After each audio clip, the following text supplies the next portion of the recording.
Hey, it's Kung Fu Fenris, it's Crosshair, it's Zen Robo.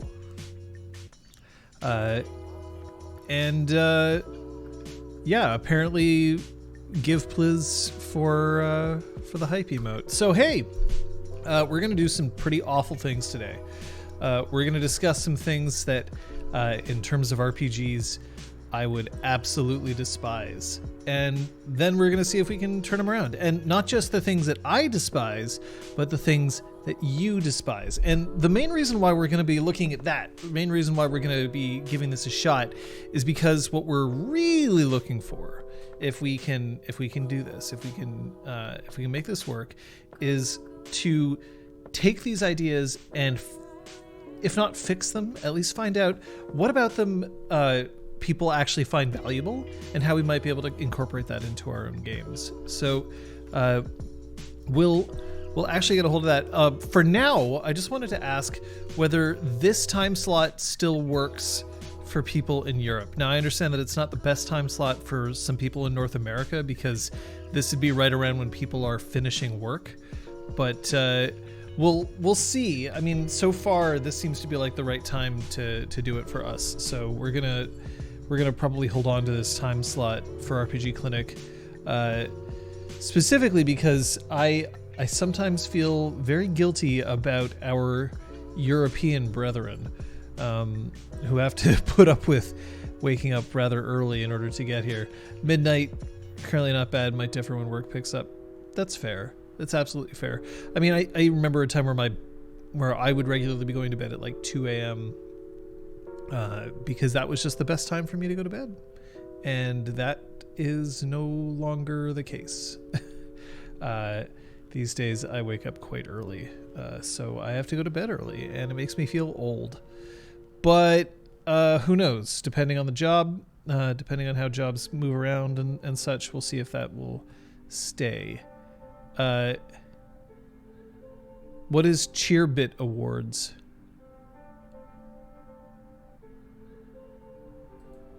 I don't know if I understand.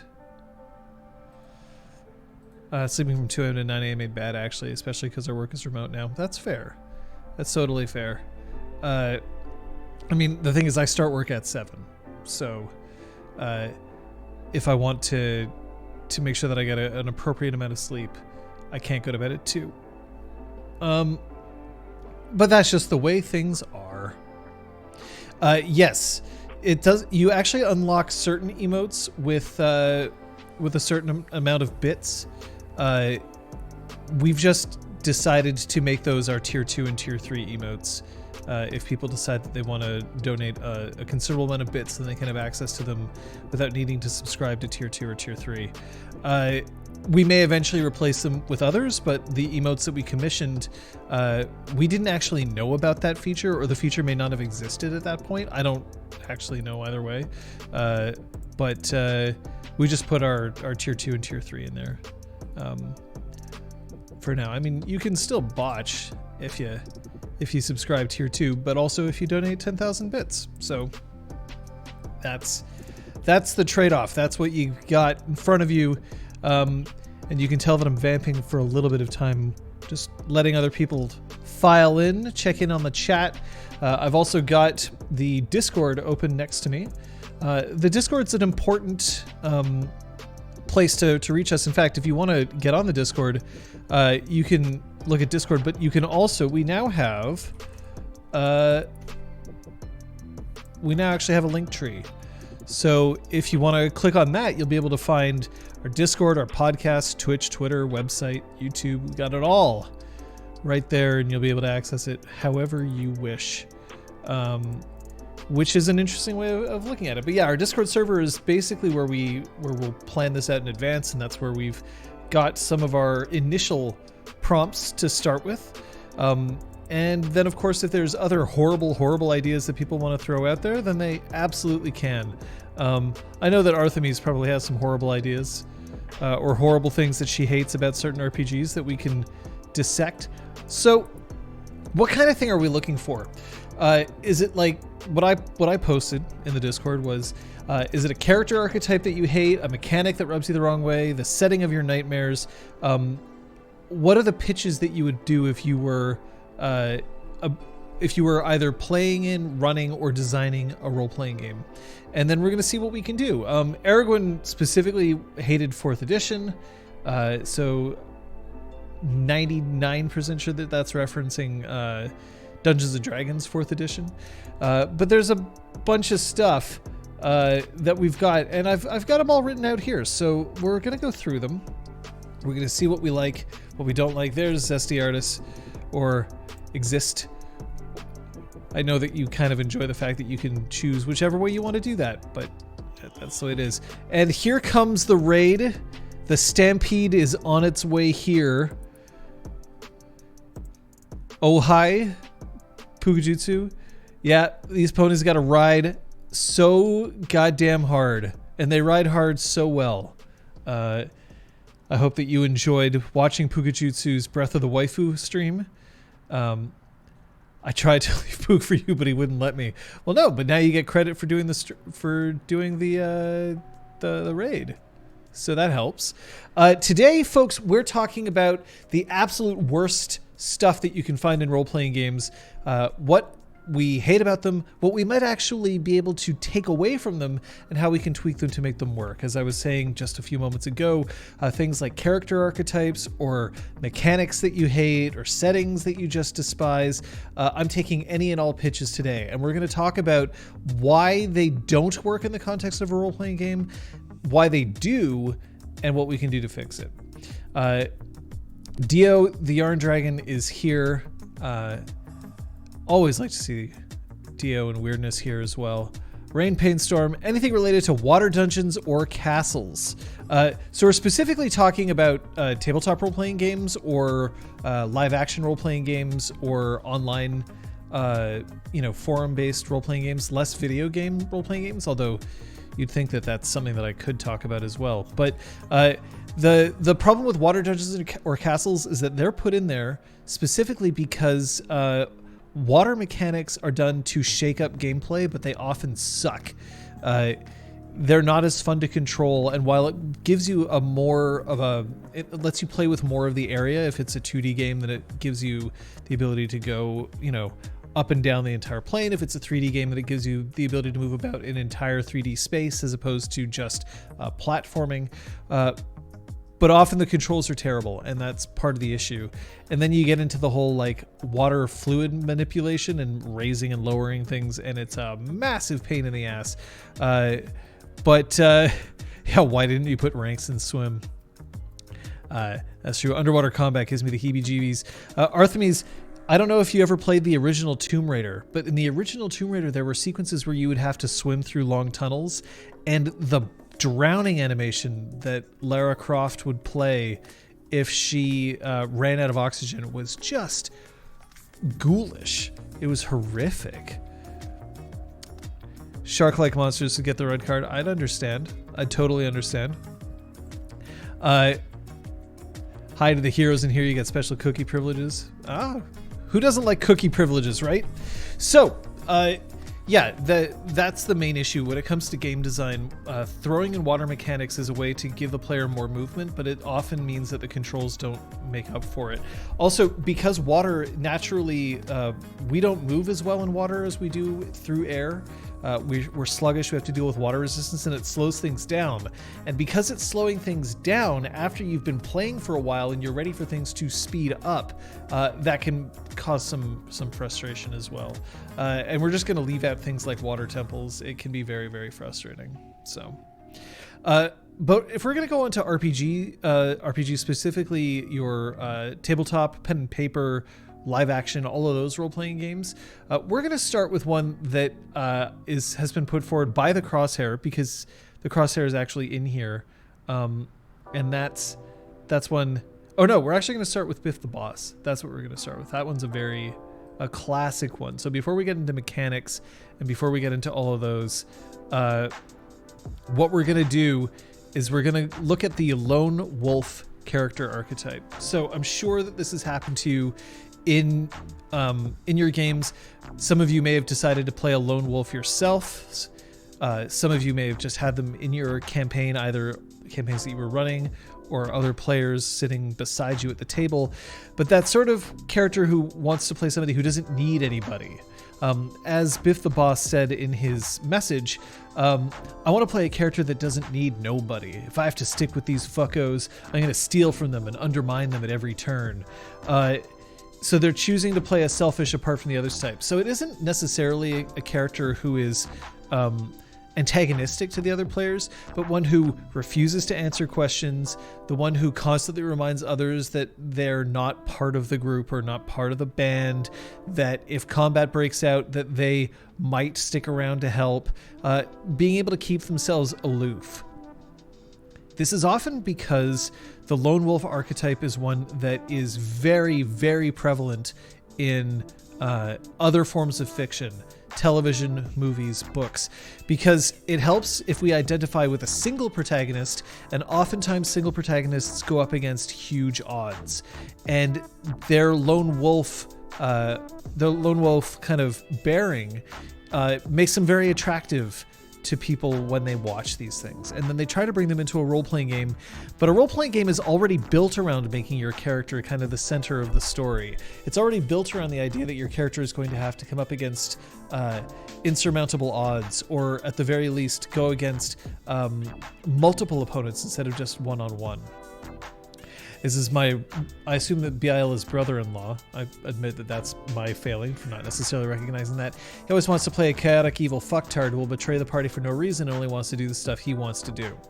But you can have character progression that goes from lone wolf to part of the family. So Artemis, you're absolutely correct. We're going to get into the other kind of lone wolf, weirdness's kind, in a second. But for the ones who are just trying to be aloof, the general idea is that, yes, the character arc is that they go from lone wolf and then they gradually learn to accept and love the others and then move on. There's a couple of issues with that. The first that I can point out right away is that if you are the lone wolf character, that often means that you are the protagonist and the others are deuteragonists. So the story is focused on you and the others are there to kind of support your story or be secondary characters. And in a role-playing game, people don't like to feel like they're the secondary characters. They want to try to feel like they are the primary character. So if you're the one who's constantly rejecting everybody, then you're drawing the attention to yourself because you're putting the emotional labor on the other players to continually try to draw you in to the party. Because otherwise, if you were making it very clear that you didn't care about the others and didn't want to travel with them, then you would just leave. But there is that kind of agreed upon axiom in a role-playing universe that the party kind of has to stick together. Otherwise, there's no reason to have this person as part of your party itself. So the labor then becomes on everybody else to convince your character to stay or give you reasons to stay or remind your character of why you have a similar goal and so that you should stick together. And so you are, in fact, while it might be an interesting archetype for you to play out, you are playing out that archetype at the expense of everyone else's effort. Not dude-eragonist. No. Deuteragonist. And the other issue is that people don't necessarily understand character arcs and the pacing of such the way that maybe they should. So there is an idea, for instance, that you can start off as cold and then learn to gradually get to know the others, and then you become friends, and then you become, closer than friends. You become family, brothers and sisters in blood, that kind of thing. But often campaigns are open-ended and we don't know how many sessions are being played. So there's a temptation to hold on to that lone wolf for way longer than necessary or for way shorter than would have any impact. So if you are, if you're thinking, I'll gradually warm up to everybody, to what you might seem a natural progression to everybody else just feels like, ugh. Because the other problem is that you know what your character is thinking, but not everybody else necessarily does. So little things like you warming up to characters just a little bit, a lot of that actually happens in your mind. There's so much of role-playing that happens without anyone else specifically being told about it. because it involves the story that you're telling yourself about your character in your head. And I know that it seems strange, but it can often be confusing to know what you've done in your head and what you've expressed to the other players, because we often think that we're being obvious when we're not. Crosshair says, looking for group comic did it well with Richard. They didn't really change the chaotic evil maniac skit, but he became part of the party as such. Probably the best evil character that I've seen in a webcomic is Belcar from Order of the Stick.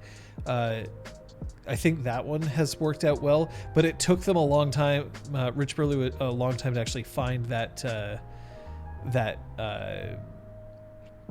kind of balance there, because remember that Order of the Stick started out as just a strict comedy strip instead of a story.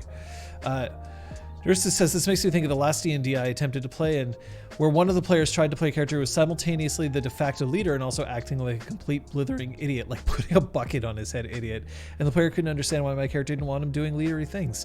That is another issue, is that if you declare yourself a leader, leadership is earned, not usually just decided upon. And in role-playing games, sometimes there's this sort of impetus to say, well, they started as a leader, and so that's what it's going to be. Kind of like, I picked my class, I picked my race, and they happen to be the leader of the party. But then if you act like an idiot, why would people follow you? Especially if it was life and death. So I just went back to the 2008 strips. Oh yeah, Order of the Stick's been around for a very long time. Order of the Stick, for people who don't know, is a webcomic by Rich Burlew, which is essentially, it was a comic that actually started by riffing on the changes between D&D 3.5 and D&D 3. And then gradually became an epic story that still occasionally lampoons role-playing tropes. And it is quite good. The artist is unfortunately suffers from a chronic illness, and so sometimes his update schedule is a little spotty. But he's also one of the first. He had the most successful Kickstarter at one point in time. I think his was the first one to break $1 million actually, when he was running reprints of his old books.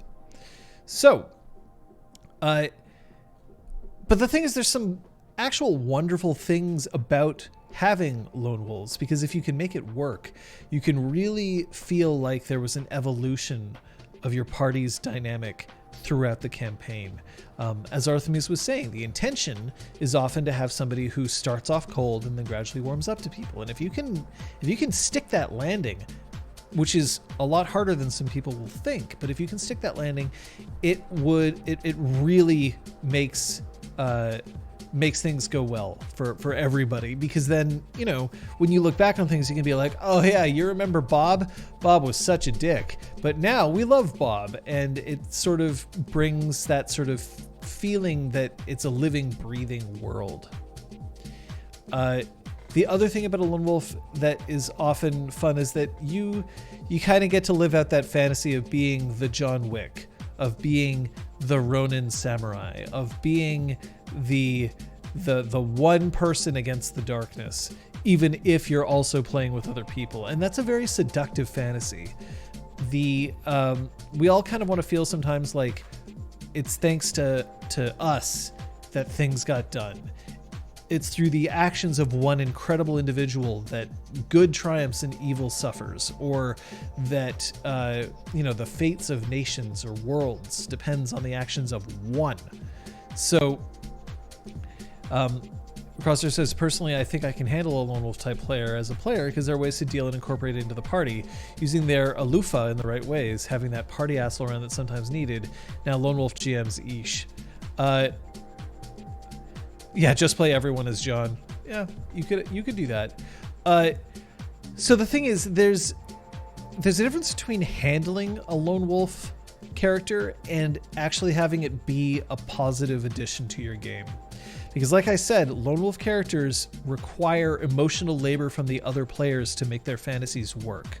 Because the reality is, the fantasy is not, I ignore everyone else. The fantasy is, everyone else pays attention to me, even though I don't have to pay attention to them. Everyone else pays attention to me for my actions and my deeds, and not because they're my friends. So that's kind of like the difference that we can find in the lone wolf characters, that people often don't recognize the true fantasy behind that kind of character. And it really is, I want everyone else to notice me. Because role-playing is about your interactions with other...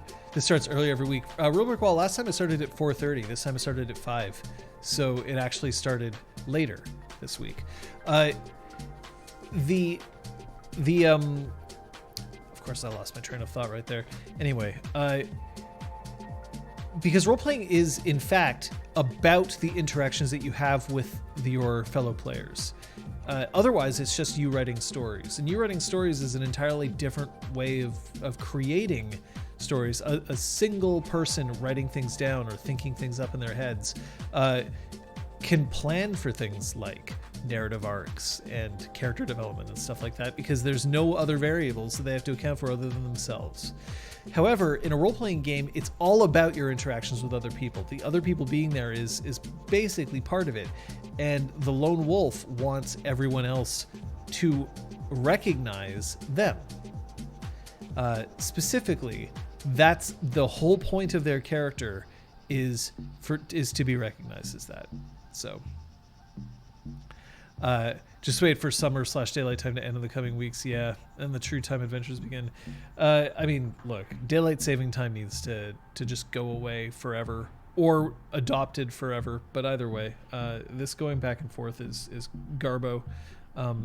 Even though technically we gain an hour, like, I still feel miserable when the time shifts. I miss those days where I didn't have to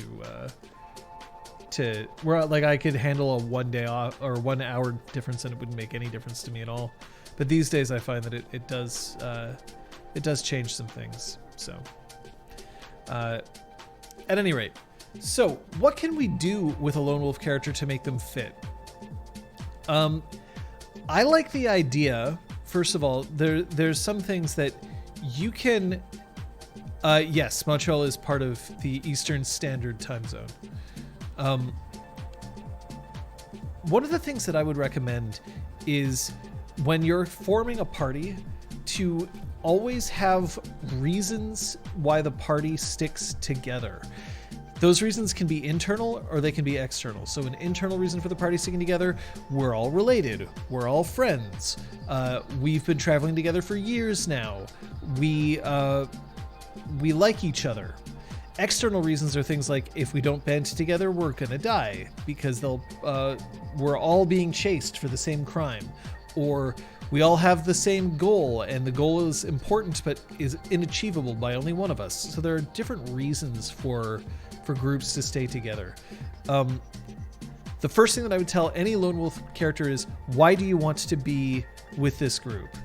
And if their first answer is, but I don't want to be with this group, then say, then you are not with the group, and that's it. Everybody does things because they want to. That's one of the, like, it's a truism, but it is something that we have to keep in mind, that if you don't want to do your homework, but you do it anyway, and you say, I don't want to do my homework, what the reality is that you don't want to suffer the consequences of not doing your homework. If your character doesn't want to travel with a group but is traveling with a group anyway, it's because that character doesn't want to suffer the consequences of not being with the group. Make sure that the player is very understanding of what that is, and I would make sure that other players have power over those consequences. So what do I mean by that? If you say, we're all out to rescue the prince from the dragon, and this person has their own reasons for wanting to rescue the prince from the dragon, but we have all our reasons to rescue the prince from the dragon, then it's important that the plurality of players have more power than that one character, because otherwise what you are doing is you're feeding into the power fantasy of the lone wolf, and by feeding the power fantasy of the lone wolf, you're also saying that the lone wolf is the most important character in the game. You'll often get this when you'll have lone wolf characters who will start acting against the rest of the party, kind of being like, I was never on your side to begin with. So this is moving closer to what Weirdness was saying. about somebody who betrays the party for no reason or for a very specific reason. Betrayal is only fun if everybody likes the betrayal. And by everybody, I mean the players, right? There has to be an acknowledgement that if your character is going to betray the party, then if you are doing it to just ruin everyone else's fun, and there are players like that out there, then you need to not. But also, even if you think that for you it's an interesting twist, it may not be an interesting twist to everybody else. Because once again, if you betray the rest of the party, you are seizing the emotional control of the game and putting the labor on everybody else, because it's up to them now to react to your betrayal, for them to feel wronged or to ask for revenge or to try and forgive. And oftentimes the point is that you want to be forgiven, because otherwise your character is kicked out of the game. Or to go through the labor of understanding that the betrayal was in their best interests in the first place. And all of that is taking away other players' agency, because you're essentially saying, this is what the story is now. It isn't impossible for this to be awesome. There have been plenty of times where a player can take some spotlight in the game and everyone else reacts to it and it makes everybody feel good.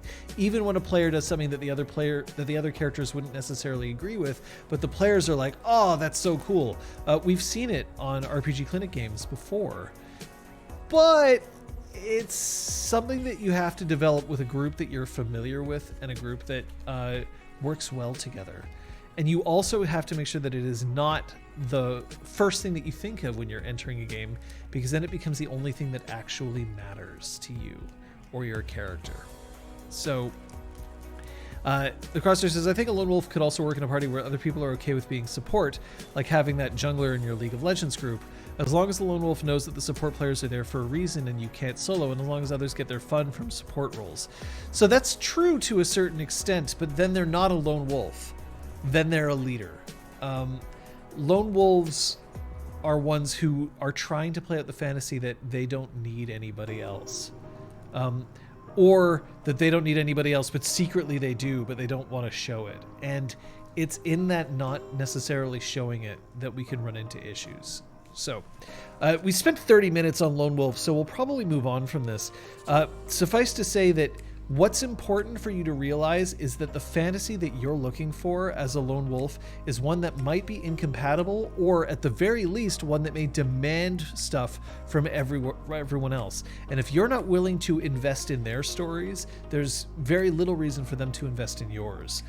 If you must play a lone wolf character, find ways to make everyone else at the table feel just as special as you are. Find ways for them to have their fantasies lived out and enacted. Because if it's all about you, then you have to really hope that everyone else is totally into you that way. So, like, hey, look, if you're a high school student and you're playing with that person who you're crushing on, and that person's playing a lone wolf and you don't mind giving them all the fantasy, go nuts. But in the end, you'll find that the game works better if everybody gets to be special instead of just you. And I know that you're telling yourself that you don't think that you're just the only one that's special, but come on, evaluate here. If you're playing a lone wolf, it is because you want that mystery surrounding you. Okay, so, and obviously I'm generalizing a lot. Just because I say something doesn't mean that I'm necessarily talking about you. Not everything that I say applies to all tables, and I'm also just one stupid guy. There are plenty of other people out there who may disagree with me, and that's totally fine. And hey, if you do disagree with me, throw it into chat, because I'd love to hear it. Let's see. I can be a stupid guy too. I agree. Nice. Let's go on to one of the Crosshairs points here. A historically accurate Civil War era tabletop role-playing game as a prompt. So it's heavy with subjects such as racism, lack of equality overall, Yeah, and he has suggestions as to why it could be good as a way to teach history and educate people. Old-timey warfare and tactics appeal to people, and as a period of time outside war, it's appealing when high society and new technology is about to mix. And as a suggestion to make it work, drop the heavy stuff, make it a period piece with the war not involving the players, or having it as an optional thing. So the thing about historically accurate games is that history has happened for a reason. And in a role-playing game, we want to be able to tell our own stories. So there's a difference between historically accurate in terms of like, oh, we're being accurate to the time period, but then we are creating an alternate universe around it, or we are reenacting the Civil War, because a reenactment isn't really what a lot of role-playing games are trying to do. Reenactments are set, right? The Battle of Gettysburg has an answer. It has a winner. D-Day had a winner. It had a result that we have to adhere to. So if the story is about the Civil War, that's another question. But I'm going to take this as the fact that some games try to incorporate real-world problems into the game itself with varying levels of success. A historically accurate Civil War game would have things like racism and lack of equality. It's not like if you were a woman, you had it great during the era of the American Civil War. If you are a person of color, you didn't have it great compared to whitey during the times of Civil War. And there are some people who want to play that out, but it can be rough because a lot of people play tabletop role-playing games or online games or LARPs to escape from reality. And the reality is that people suffer every day as a result of these things. The patriarchy exists, racism exists. And so it is important, of course, to check with your players if you're going to engage in these themes beforehand. We had our one-shot of Good Society run by Elizabeth a little while ago, and it provides rules for saying things like, do you want to play in a historically accurate patriarchy? Do you want to make it that gender doesn't matter? Do you want to reverse it and make it a matriarchy instead? Do you want to allow the idea that there could be people of color? Or do you want to allow the idea that gender or sexuality norms exist or do not exist in this time period? Do you even want to set it in the time period of Jane Austen novels? And these were made very explicit parts of the game rules because there are a lot of people who would be turned right off, and I count myself among them, to just play out the oppression of other people, even if it's expected and normalized of me. I mean, a lot of Jane Austen novels are essentially people trying to find romantic matches that will fit them. And it's not necessarily fun to think like, yep, I definitely want to find myself a good husband who makes a lot of money so that I can essentially do nothing with the rest of my life except for raise children, because that's all I'm good for in this particular society. And that's awfully rough. So in that particular case, a lot of these things can be pretty bad. Getting your player buy-in is something that I would definitely look into doing.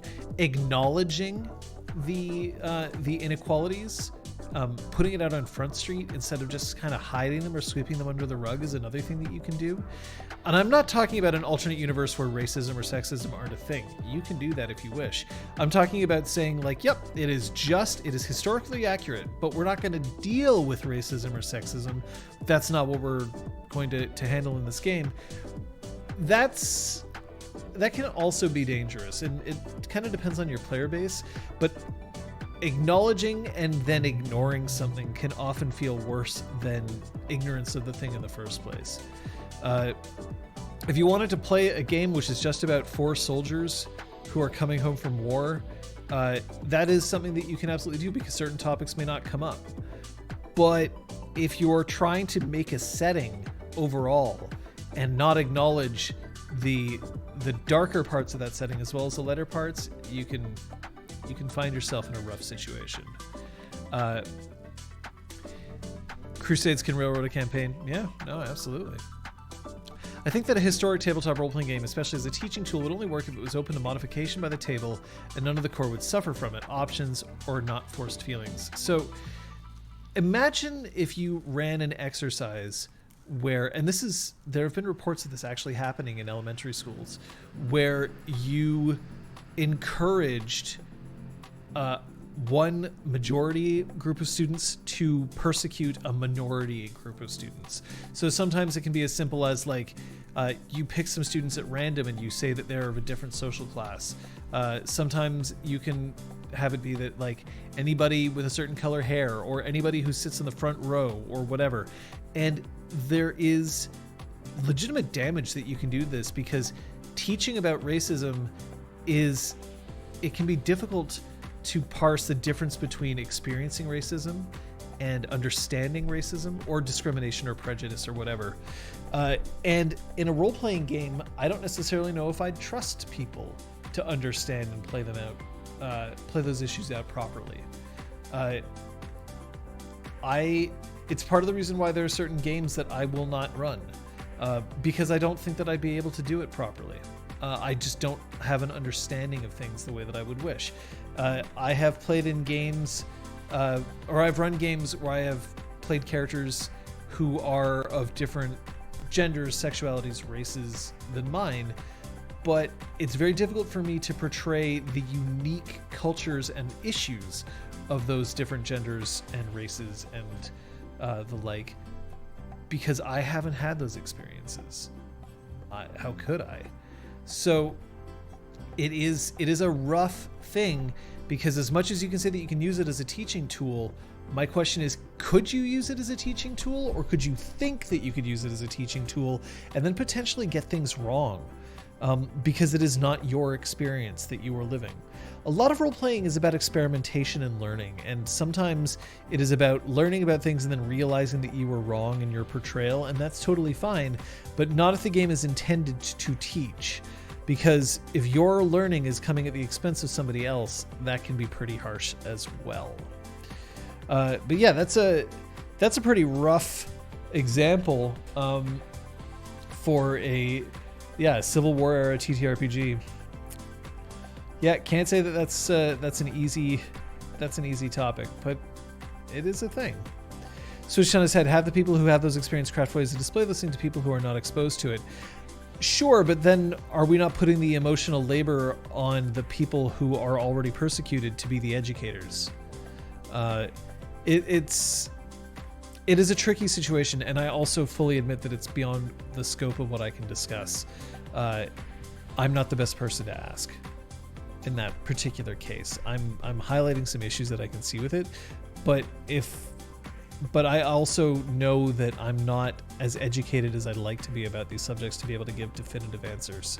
So, well, it is a bad RPG idea. It's true. I asked for bad ideas. Real Brick Wall has one, which I think is kind of an interesting one to throw out there. RPGs with sex mechanics. So there was an infamous book that was released a long time ago called The Book of Erotic Fantasy, which was a way to gamify sex in your 3rd edition Dungeons and Dragons games. It included such things as pregnancy chance charts and cross-species result charts, a character class that depended on sex and sexuality to work their magics. I have also looked at the Book of Erotic Fantasy. I can't say that I've read it, but I've definitely experienced some of it. It's full of also, your softcore cosplay porn in it as well, which would, I imagine, make it titillating to those who are younger, because this was at the time where the internet was not as advanced as it is today, and so the idea of getting printed naughty pictures still had some allure compared to the idea that you can just straight up download porn in 4K if you want to now. So I would say that the horrible things about putting injecting sex as mechanics into a game is that first of all, sex is something that has a lot of different value judgments attached to it, depending on the cultures that exist across and around the world. And I mean, heck, I had a GM who liked to roll fade to black moments via endurance rolls and minutes lasted, because that's just what I want from my goblin slaughtering game. People giggling at the table at my warrior's poor bedroom performance. Nice. We'll get to that in a second. But sex is an essential part of the human experience. It is. And to think otherwise is to kind of delude ourselves. Sex is a driving force for a lot of what we do, but it isn't necessarily a force that we always have to acknowledge. Just as not every role-playing game needs to involve violence, not every role-playing game needs to involve sex, not every role-playing game needs to involve prejudice, not every, et cetera, et cetera, et cetera. But when you put it in the mechanics of a game, what you're also doing is you're giving players the equivalent of a loaded gun, in that you're like, here is a tool that you can use, but if you don't give them the context and the tools to use the tool, the instruction and the the maturity to do those, then what you are essentially doing is giving them weapons that can destroy the game. We've all heard one variation or another of the person who walks in and the first thing that they're trying to do is just nail whatever NPC they could possibly get a hold of, or worse, another PC, because it's a way for them to enact their sort of like sexual fantasy in a way. The idea that your character can be attractive and bed somebody else, or bed somebody exotic, somebody who is not real. There are people out there who do not understand sex, and yet because there are mechanics of it in a role-playing game, a rule book that they've read, then they feel absolutely free to go through those mechanics and use them at any and all opportunity without truly understanding the whole force behind them. Exalted Scroll of Swallowed Darkness. So yes, so the Book of Erotic Fantasy was not really that much of a parody. It was meant to be a specific, hey, inject sex into your games. The Exalted Scroll of Swallowed Darkness was an April Fool's joke. It was satire. But of course there are people out there who can't understand when people are joking. Real Brick Wall says, I put on my robe and wizard hat. Absolutely. The Blood Ninja Chronicles. Yeah, the loaded gun metaphor works. For example, I'm the kind of player who sees stuff in a rulebook and goes, ooh, how can I use this? So the Book of Erotic Fantasy, there were things like, if you haven't had sex, you could not perform certain magic, or you could perform certain magic on people, but only after if you've had sex with them. And the idea is, though, that then it becomes a game of consent. Is it okay to say I can heal you, but you have to have sex with me first? Is it okay to say I can heal this person, but somebody has to have sex with me? Or at the very least, I have to go and jerk off and then come back and be able to... It is playing with consent, and that's awfully rough. Besides D&D, Exalted is the game I've seen most porn made from. Fair. How would RPGing see sex be anything but cringy? So Artemis, here's the part where I reverse on myself. Especially in online communities, sexual roleplay is one way in which people can discover more about their sexual identity and their sexual proclivities. And in some ways, it might be one of the only ways that they can actually enact those sexual preferences or kinks. If you have kinks and fetishes are often things that cannot be controlled. And if you have one that can't easily be enacted in the real world, sometimes the only way that you can do it is through role-playing. I mean, if you have a kink for being consumed, known as vor, or if you have a kink involving centaurs, well, centaurs don't exist. And yes, you could put a costume on, but like that is still a form of role-playing. So, Bad Sex, the role-playing game. Yeah. So Artemis, so one of the answers is that among consenting people, sexual roleplay can be very satisfying and fulfilling for a lot of people, and often is a way for people to learn more about what makes them feel good and what they like. For a lot of teenagers, and we don't necessarily want to think about teenagers like this, but for a lot of teenagers, sexual roleplay is a way for them to explore their sexuality without actually exposing themselves to as much risk. Risk of STIs, of pregnancy, of assault, of broken hearts, of all of these sorts of things.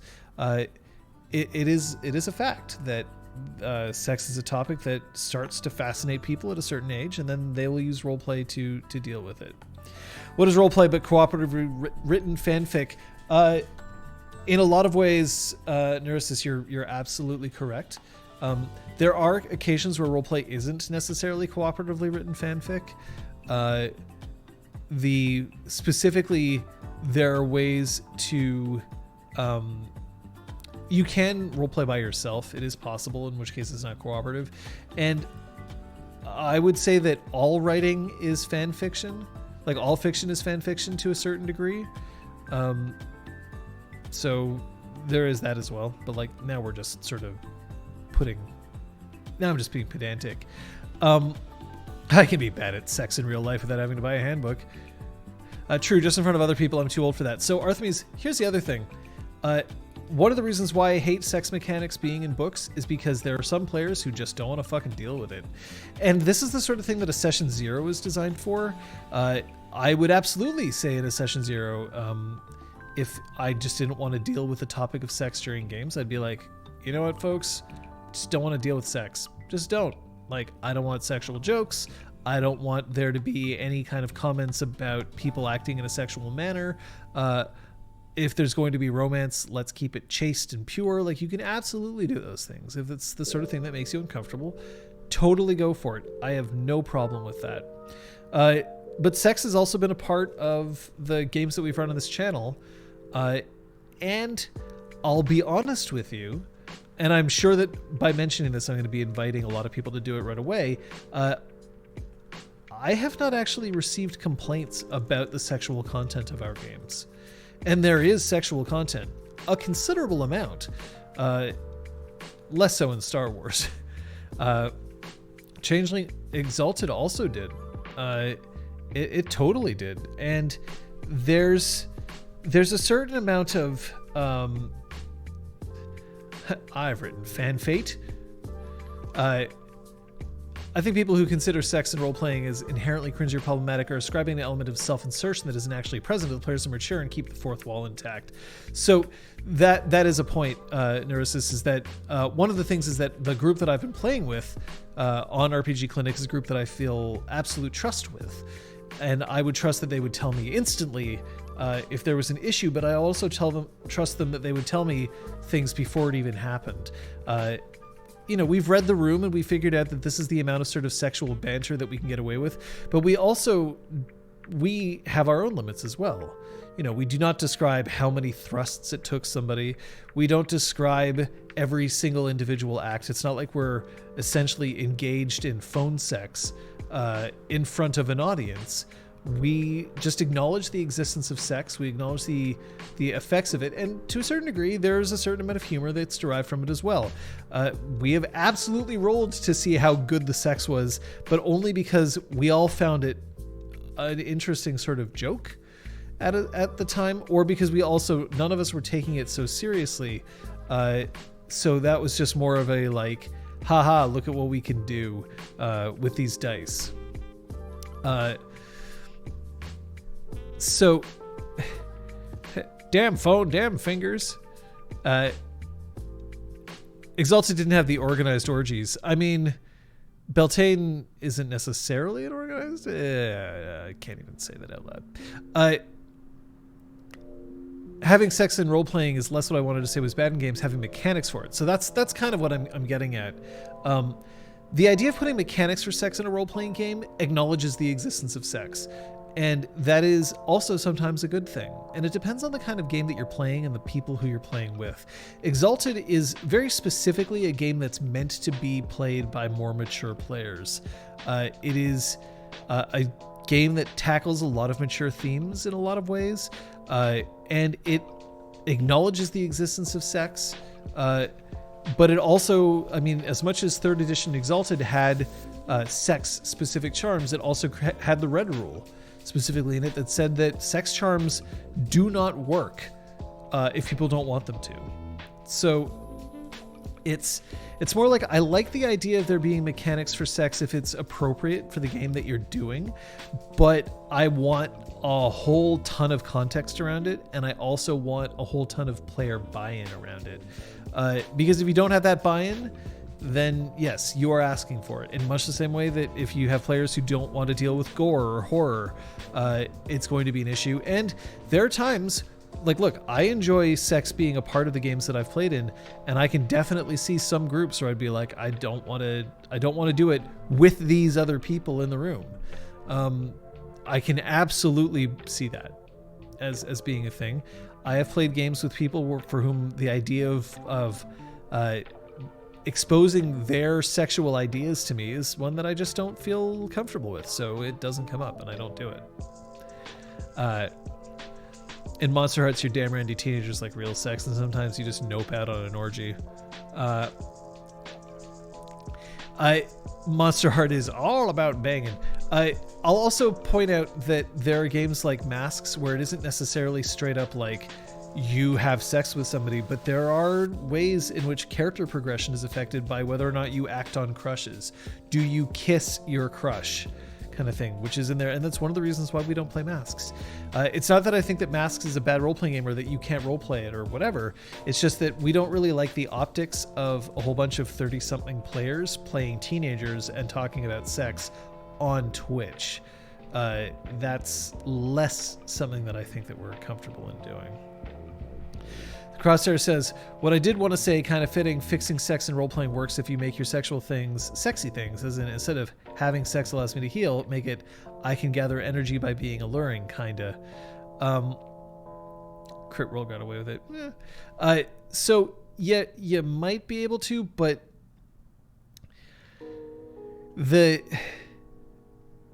it all kind of comes down to consent, and by putting mechanics in there, you are giving players ammunition that shouldn't work but sometimes does, that because they've chosen some things that have mechanics associated with them that other players just have to put up with it, and that's not the case. That should not be the case. Because no matter what, you can always pull the whole like, well, if you want me to be able to do this, I have to gather energy. In order to gather energy, I have to be alluring. I've got to be hot, and so you have to acknowledge that I'm hot. It is still a form of like, other people have to play into this fantasy of mine, and if they're not okay playing into that fantasy, then it should not be played into. Just straight up. Too involved combat mechanics often enforces murder hoboism. So that is also true, right? If you put mechanics in a game, players want to find a way to use them, and it is a thing to pay attention to, which is why specific mechanics about sex, and also as something that Kung Fu Fenris mentioned, rules for combat that are different from normal dice rolling. Putting mechanics in there is basically saying, please engage with this part of the game. This isn't something that we always want to encourage. Tice the Betrayer says, though I prefer games with lineages that doesn't have the sex in the front, but it matters at the same time, like A Song of Fire and Ice. Someone once said that a character sheet is the way the designer tells us what their game is about. Very much so. And what your players put on their character sheet is the way that the player is telling you what they want to see in the game. So I think that sex is just that kind of thing that you have to find the balance that's correct for you and your group. And sometimes that balance is no sex, and that's totally fine. Let's see.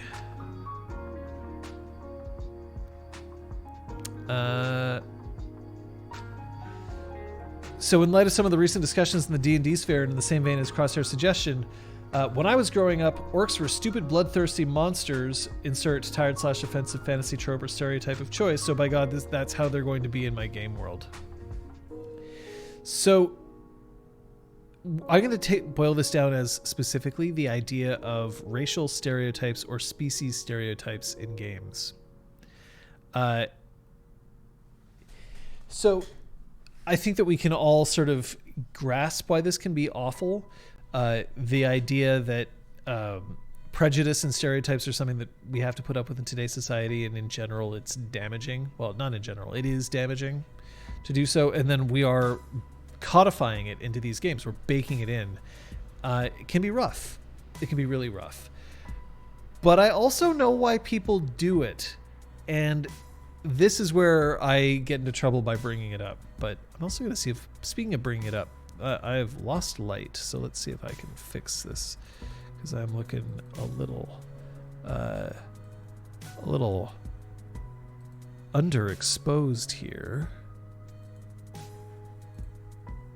Where are we here? There we go. This is probably going to mess up my green screen.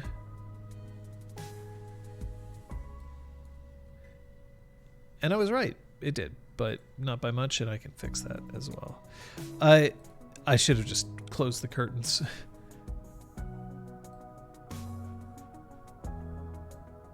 Here, we'll actually just straight up pick the color. Boom. Stunk. Better.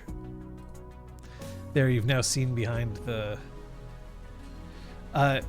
racial stereotypes and species stereotypes are fine in your imagination games as long as it keeps them separate from real life. It's also why I support the new D&D 5th Ed approach, where they remove the alignment stuff from drow and orcs. So here's the thing. It can feel really good to have an enemy.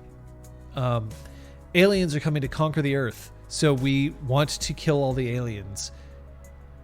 Doesn't initially seem like a problematic thing, but then what happens is when it becomes orcs are attempting to invade our lands, so we have to kill the orcs, or war has been declared and the other side are attempting to eradicate our peaceful land, so we have to get rid of them. And then it becomes a question of like, okay, but is everybody in that kingdom like warmongering, bloodthirsty people or not? And it becomes hard for us to handle that. And it's the other issue that it comes down to is that a lot of fantasy stereotypes are actually based on real world stereotypes. There are a lot of it was unintentional, I imagine, but it is absolutely things that exist, such as the idea of orcs and Uruk-hai from Lord of the Rings have been described with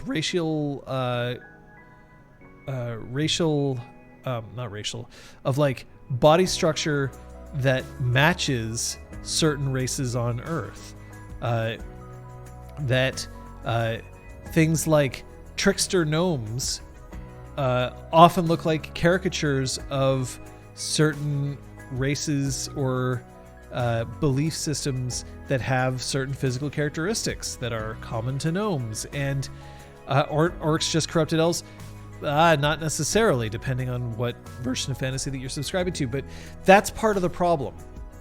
And even such things as saying like, well, the drow, elves who live underground, they're all evil. They also happen to be the elves with dark skin, and it's very easy to say, well, that's not what was intended, but it's still what happened. So it is something that we have to put up with. Even Tolkien discovered that in 1950. Yep.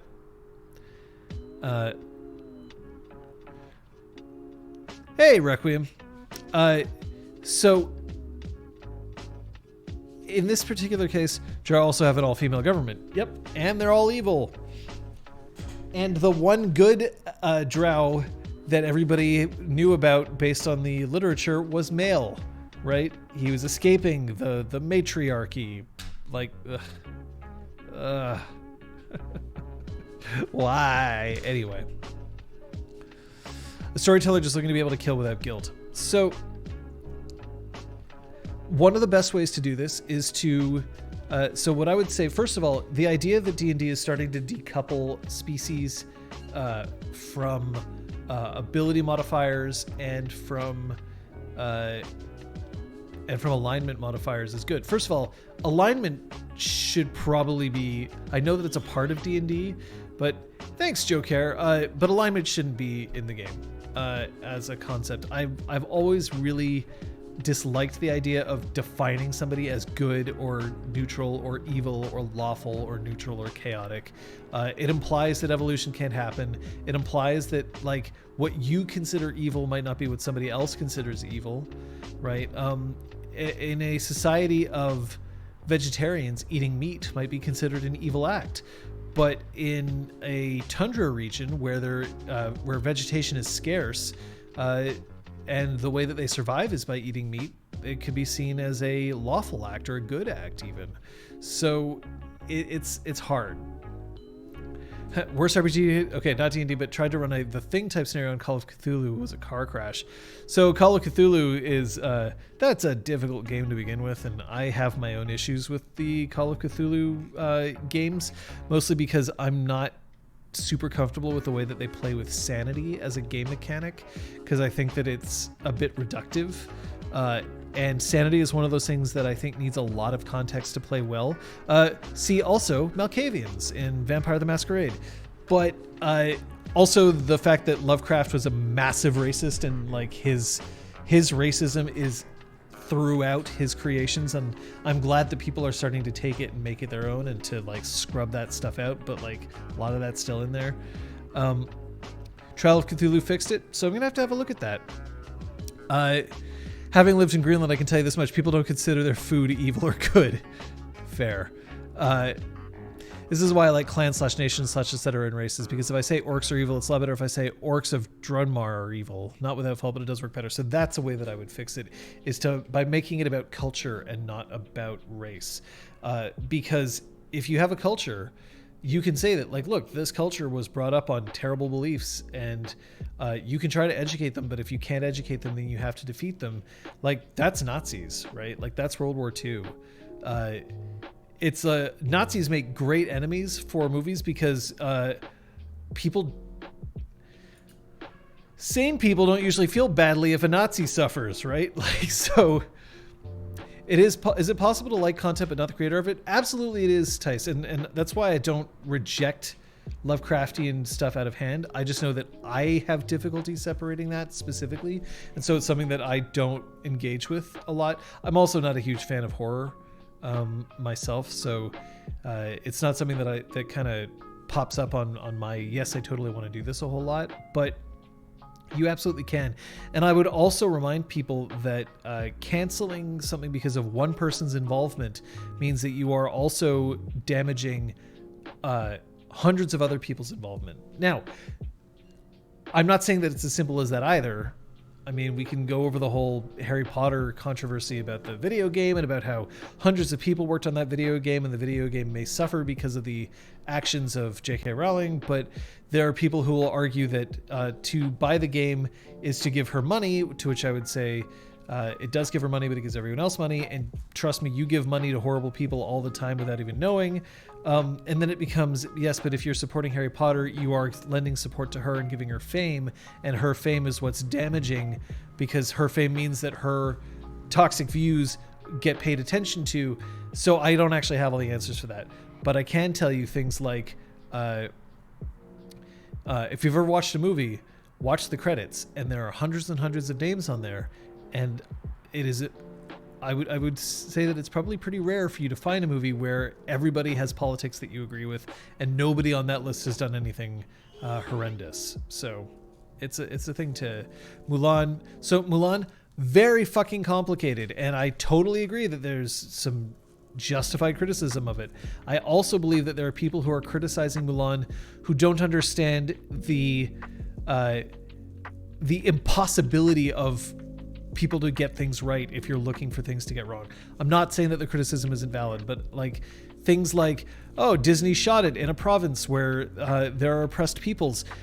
Sure, but any film that's filmed in the United States right now is filming in a country that is imprisoning children, that is imprisoning political refugees, that are, you know, like it's there's a way to contextualize everything.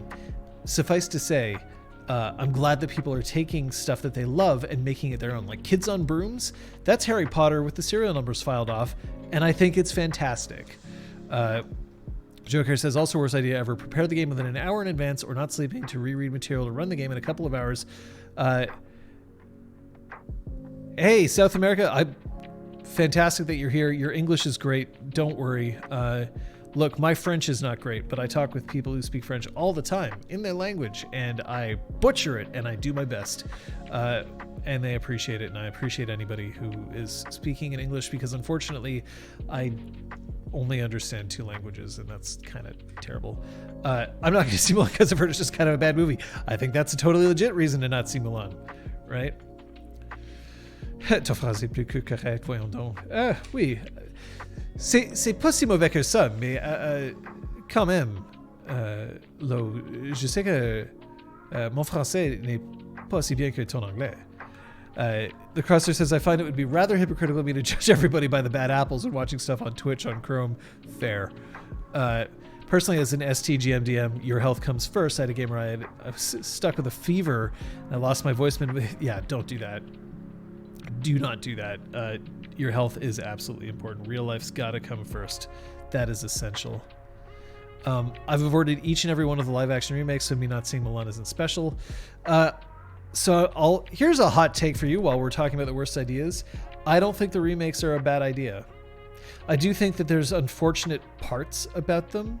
I think that there's some, like, I genuinely believe that it's a shame that people are looking to remake the old instead of creating new. But at the same time, I completely understand it, because all of them make so much fucking money. So clearly there are people out there who enjoy watching them. So I don't see why they shouldn't exist, because it's also not like Disney is saying, well, we've remade Jungle Book, and now you cannot watch the original animated film. It's gone forever. I mean, things like the Disney Vault doesn't really exist anymore. So they can't kind of replace that content and say that you can't interact with it anymore. Beauty and the Beast, I really didn't like the live action version. I really didn't. But I also don't mind that it exists. And I don't mind if some people liked it. That's fine. Same with Aladdin. Same with... So, you know, like, I get it. I understand it, because they make money and people want to see them. I just think it's a shame that we're not making new stuff sometimes. Remakes are a great financial decision, and Disney is a company. That's true. That's absolutely true. I mean, just wait until we play Exalted, right? Also, the worst idea I had was to try and run D&D to a bunch of strangers to play with strangers. I'm more into the story and I don't care much about the systems. The player and GMs care more about the numbers over substance. Got to the players braided for my characters. Yep. Tried to explain to me D&D 5th edition is an MMORPG. So 4th edition is more of an MMORPG than 5th. But there are people who enjoy the game aspect of role-playing game more than they enjoy the role-playing aspect.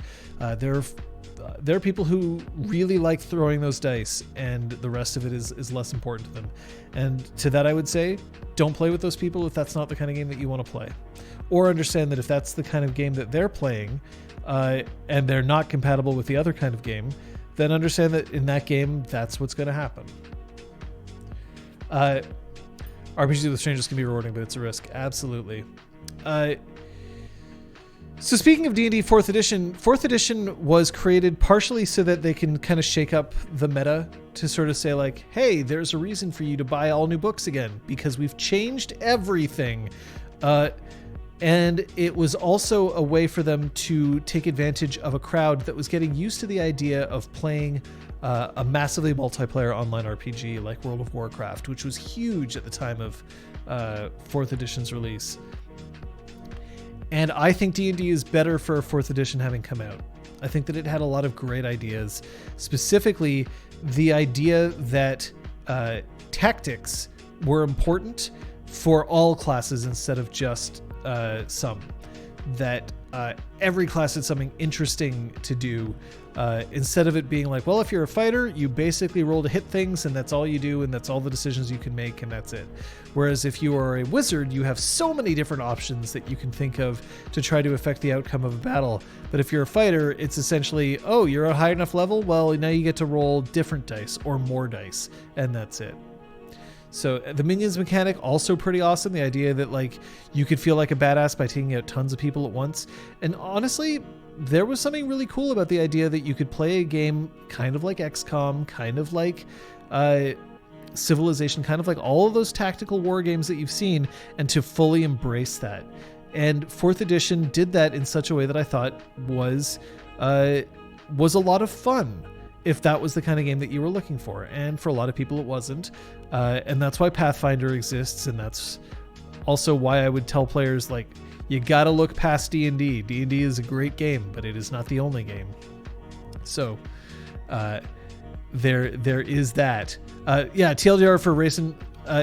So the thing that I would say for race and role-playing games is change whatever you can to make it about culture and not about race.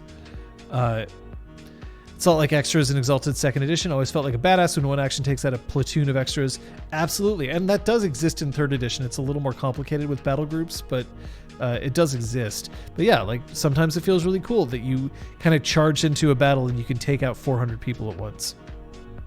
4th Edition was a great experiment and stepping stone towards better things. I didn't dislike it.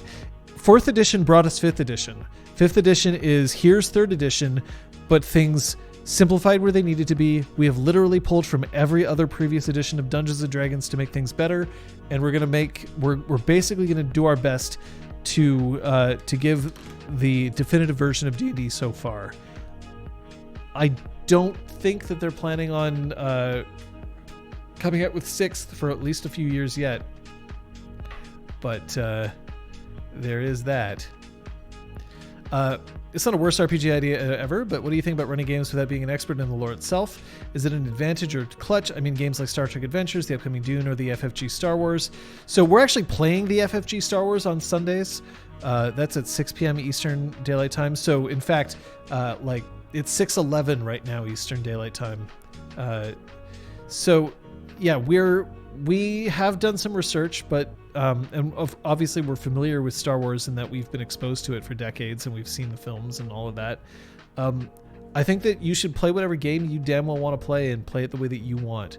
I am a big fan of changing setting stuff to suit the stories that I want to tell, and I do that with other games. I do that with Exalted. I've done it with Changeling. I will do it to Star Wars if I want to. I think that if there is a player who is a purist who really doesn't like the idea of somebody going against canon, then they probably shouldn't play with somebody like me. It's kind of what it comes down to. Or at least figure out and be able to swallow the idea that I may change some things if I so choose. Star Trek is a universe that I'm a big fan of. But I also... And I would probably be annoyed if somebody came in and it's like, okay, well, I want to play Star Trek, except that the Star Trek games that we play, it's just going to be ship battles all day, every day, with huge, like, intricate technology stuff. And I'd be like, the technology in Star Wars was techno-babble, and I don't buy into the science as much as I should. So maybe that's not the game that I would play.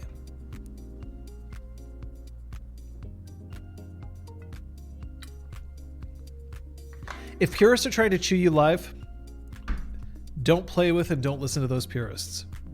It's the best thing that I can tell you. You don't have to deal with anybody. Star Trek has changed Klingons at least 3 times. That's totally fucking fair. Being overly familiar with deep lore of a fictional setting you play in is much of a hindrance as a help. Also agreed. Reverse the tachyon beams. An inverse tachyon pulse. Fucking love it. It also depends on which Star Trek you're a fan of, right?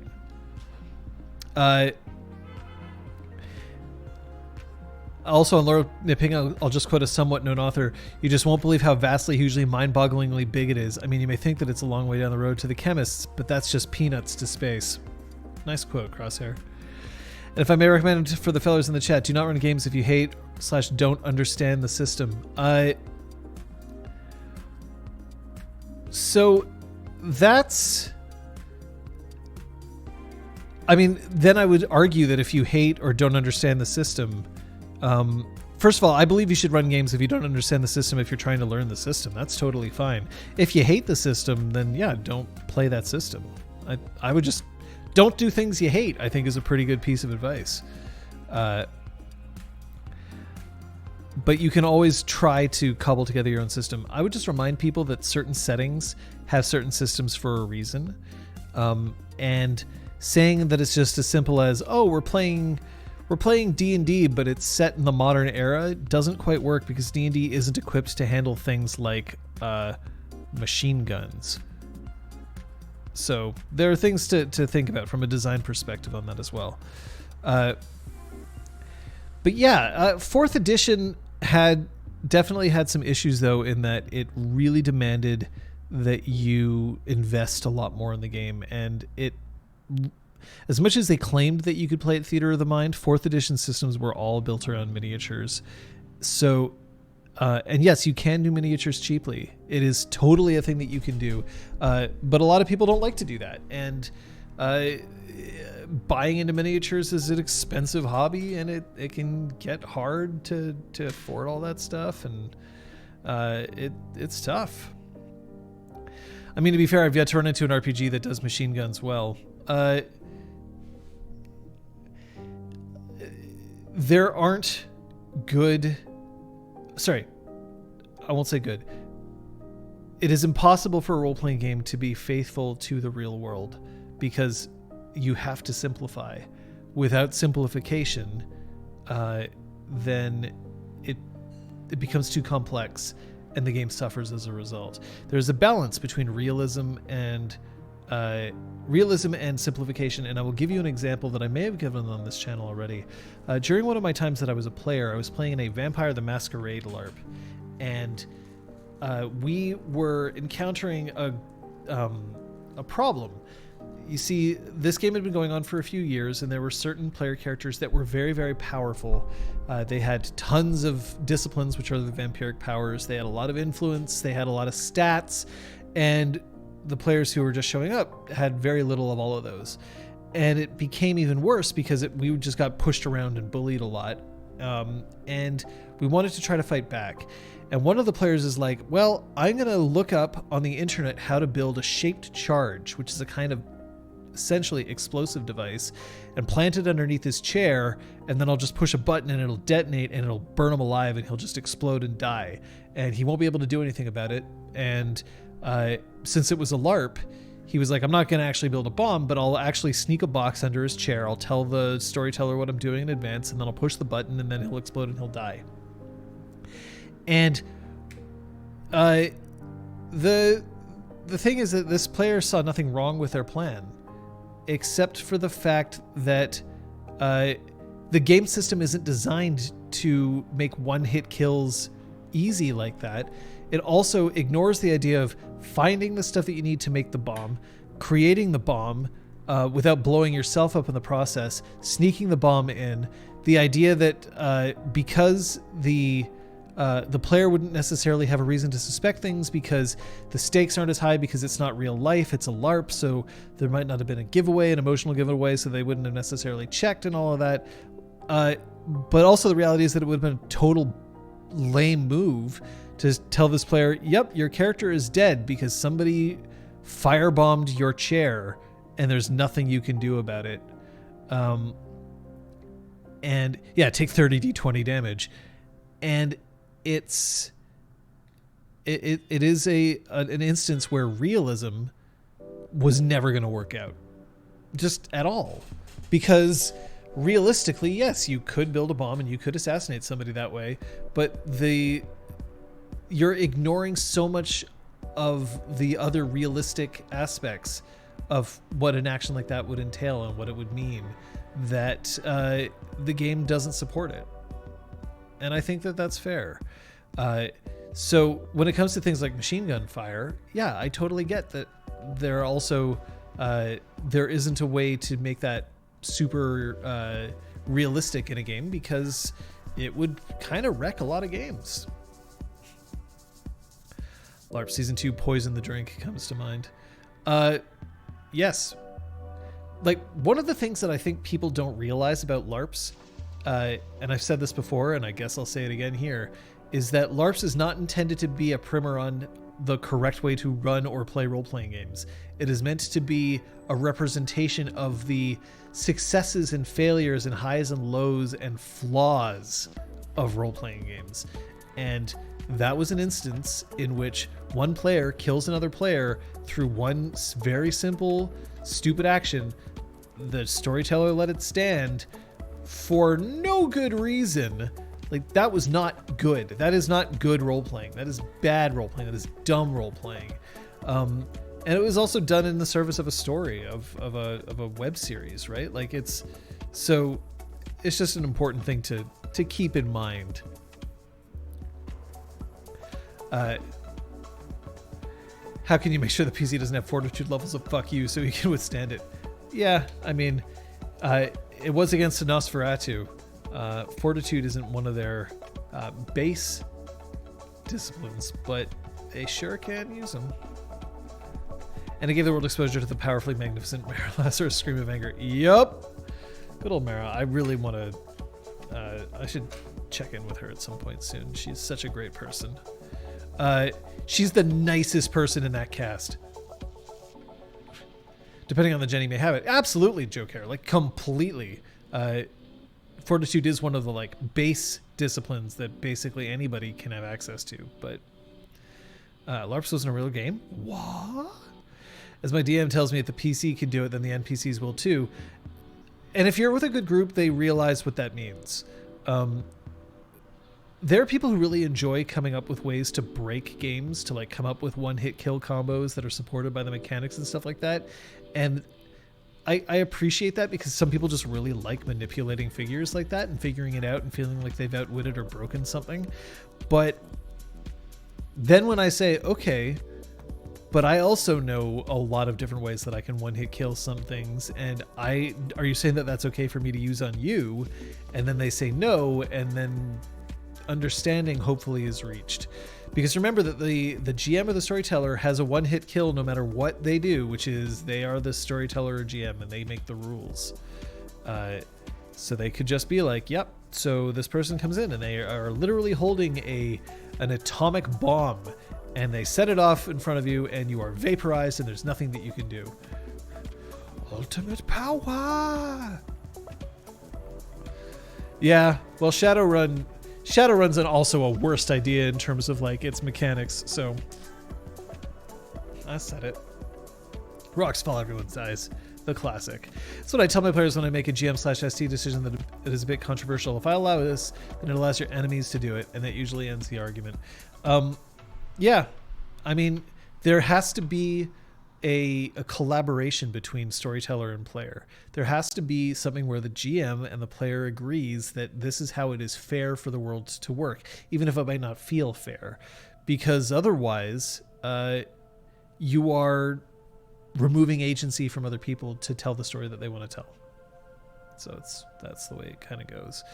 Aha, I use this rule and that skill, and I can one-shot this giant. Okay, cool. Now what are you going to do about this dragon? Exactly.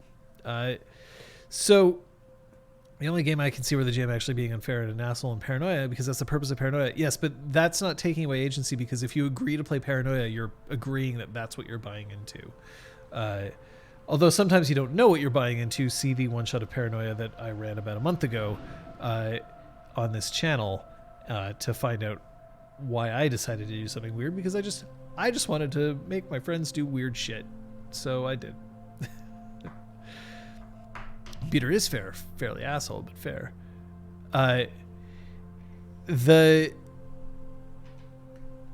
So yeah, it is a thing for us to. So our if you want to find our YouTube page, if you want to find our Discord, which is where a lot of us hang out, all of that stuff, click on that link and it's got everything. It's got our Discord, it's got our YouTube, it's got our website, it's got our Twitter. You want to find anything that involves RPG Clinic, that's the place to find it. So go nuts on that one. Special thanks to Kate for getting that set up. That's awfully helpful. And Joe Care joins the Discord server. Done. What the hell are we talking about? So we were basically talking about breaking skills for a little while. And the idea of realism being something that is impossible to fairly implement in a game, because people want some things to be realistic and then not others. So there's that. Storytellers, players got to stick together. We always do. We always do. Don't split the party, folks. Unless you want to split the party. So let's see about some other terrible ideas. Let's get this back on track. So we went through 4th edition. Here's something that Aragorn had mentioned. We kind of touched on race, but there's something else that Aragorn mentioned that is something that I absolutely despise. Aragorn wrote, I think also, although I play a lot of D&D, I really hate class-restricted character growth. See also archetype and race, etc. So let's go right into class, though. Classes are horrible because they remove a player's ability to affect their character's uniqueness, and can make games feel samey. It also kind of locks a character into a certain amount of progression, and if you want to deviate from that progression, you're screwing with the math of the game.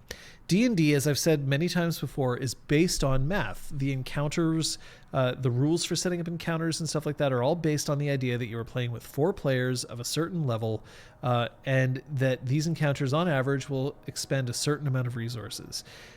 So there's the intent for players to at least not deliberately sabotage their builds. But if you are playing a bard and you decide that you want to really be a druid instead, yes, there are rules to allow you to multi-class, but you are suffering as a result. You are deliberately hampering yourself, and the game's mechanics are not built to allow yourself that kind of expression without being penalized for it. And that's part of the problem with class progression, is that in an effort to simplify things, which is kind of one of the reasons why it is a good thing for some people, by removing that kind of choice, what you are also doing is that you are removing uniqueness. Once again, the more that you simplify, the easier that it gets, but at the expense of customizability and realism, or in this case, not necessarily realism, but at the expense of self-expression. And Requiem says, I do love, though, when a player happens across a really powerful combo that destroys all. There's something satisfying that. Fair. And I have a love-hate relationship with classes. On one hand, I want my players to have complete freedom. On the other hand, classes can be good for people just getting into RPGs. So that's exactly it. The simplification is essential for certain people for whom the wide range of point-based buys for XP as opposed to simple class upgrades would be too much. And I don't want to shut them out. I think that there are a lot of people who enjoy going up in levels in terms of classes, and I think that's great. I do think that there is, however, sometimes some issue in that it's very hard to scale things properly. And sometimes you'll get into situations where players, if they advance in levels too quickly, they don't appreciate the power that they have, or worse, they don't understand the powers that they have. And if they go too slowly, then you run into that situation where everyone's like, ugh, do we have to start at level 1? Level 1 is so incredibly boring. We can't do anything except for like one thing each time. So can we start at a higher level? But then there's entire parts of the game that are far less play tested and far more unbalanced because they're at the extremes. They're at like level 18 or level 19, and then it becomes really tough. So there are some issues. I had to do a retcon for the mute bard. Yep, that's fair. This is why I'm totally stealing the Final Fantasy XIV system of one another class. Just swap. You can focus on your favorite class, but your other classes also gain stuff. You're not as great as a bard or as a warrior, but you can plink plonk the harp to some degree. Fair.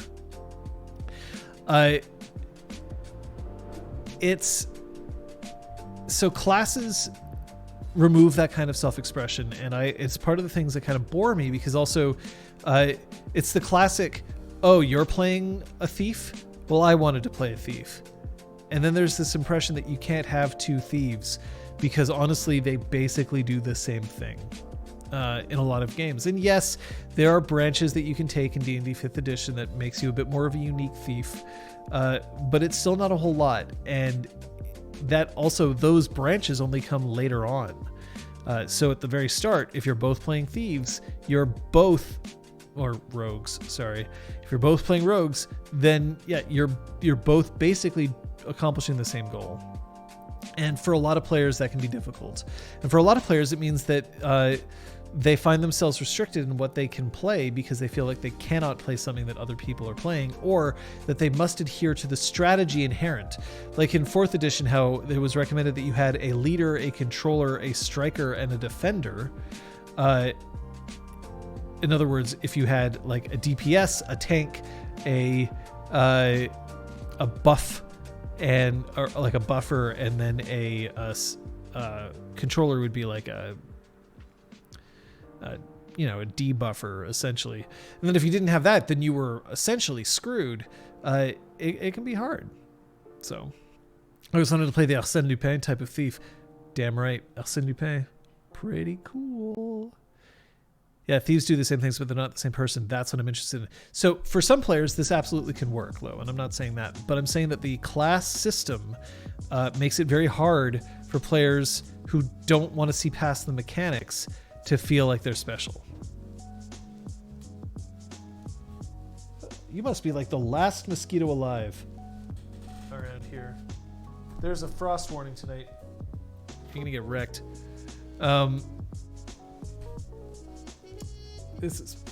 Get out of here, punk. Now it's just flying in my lights. Kill it, murder it, dead. Alright. What do I have here that would be a good thing to crush a... I'm tethered by my headphones. Fuck. Get over here. Come here. Come here. Ladies and gentlemen, you're going to witness a murder one way or the other.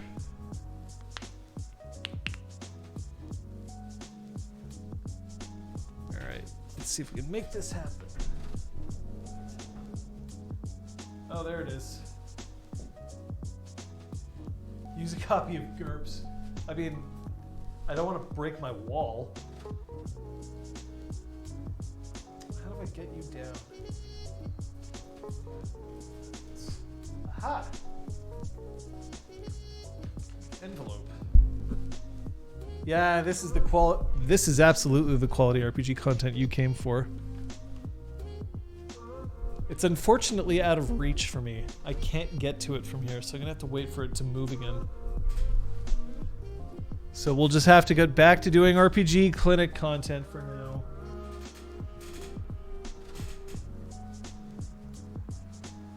There we go. Use copy first. No one plays that game.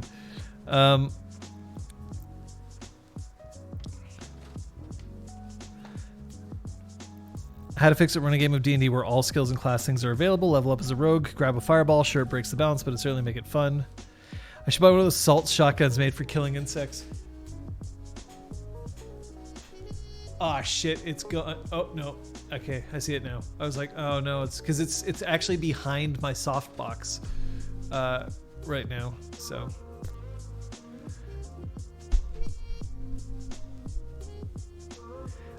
So yeah, in terms of classes, I do think that they have their uses for players who don't want to have either they do not want to get into the complexity of point buys, or specifically that they want to play a game that's more like a video game and come up with a build.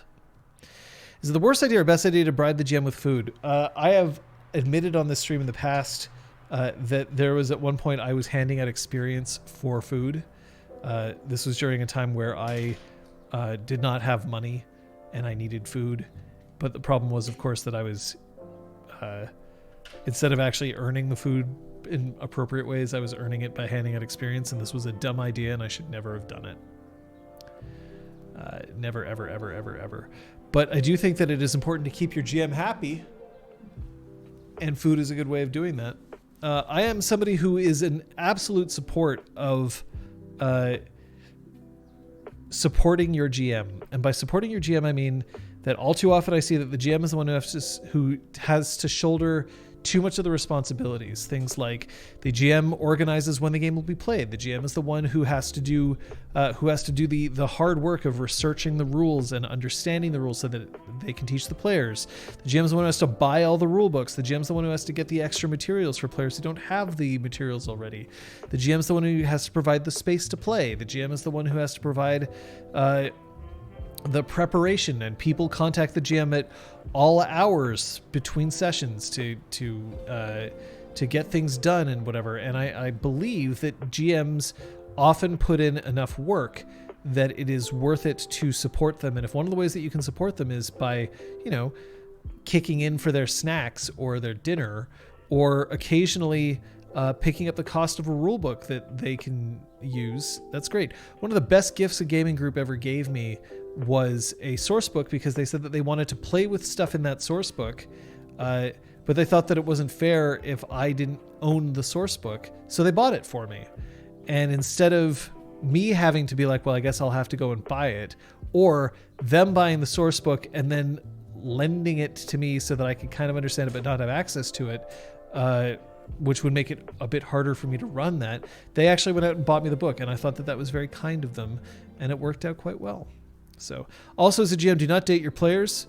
So I mean, obviously, this is not a hard and fast rule in terms of supporting your GM. If your GM is somebody, like, if your GM is, as an example, there was at one point I was playing a game where the GM was 35 and all the players were like 20 because the GM just wanted to introduce people to the hobby. Well, the 20-year-olds didn't have any money because they were all poor college students, and the 35-year-old had a very, very comfortable job. So he ended up buying everybody dinner, and that was totally fine because he had the money. As a GM, do not date your players. Joe Care, I will say that is not a rule that I would agree to. What I would agree to is do not abuse your relationship and do not abuse your game. And the idea that one or the other are inextricably linked is a dangerous idea to carry around. So don't hit on your players, but if you're dating someone, you can still play with them. So the idea is, like, if you're going to hit on your players, you should hit on your players with the same caveats that you would for hitting on any of your friends, right? I'm not saying that you can't find love through your role-playing group, but I am saying that you should pay attention to the idea that not all of your interactions in role-playing are indicative of real-life situations. In much the same way that cute waiter who smiles at you while serving you is not necessarily giving you the signals that you should be asking them out. Maybe they're being kind to you because that's what they were told to do by their boss, and they want to keep their job. In much the same way, in a role-playing game, if you are a GM, you are in a position of power over the players, depending on your group dynamic. And if you are in a position of power, it means that you have to be very, very, very careful when you are also trying to engage in another kind of relationship with somebody. So, and yeah, games die due to a breakup. It totally, totally happens. I totally get you. However, I would also say that games die for a lot of different reasons. Now, you can absolutely fuck up a game by hitting on somebody and it didn't work out and then they feel uncomfortable around you, but, like, that's true of basically anything. There's a gorgeous sunset outside that I can see from my window. Unfortunately, it would never show up on camera properly, so I can't, like, pick it up and rotate and show you. Where did that mosquito go? There it is.